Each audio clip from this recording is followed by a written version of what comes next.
Már egy hete csak a mamára gondolok mindig, megállva.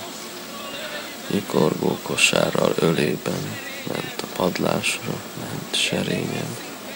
Én még őszinte ember voltam, ordítottam, toporzékoltam. Adja a dagat ruhát másra, engem vigyen föl a padlásra. Csak ment és teregetett némán, nem szidott, nem is nézett én rám, s a ruhák fényesen, suhogva, keringtek, szálltak a magasba. Nem nyafognék, de most már késő, most látom, milyen óriás ő, szürke haja lebben az égen, kékítőt old az ég vizében.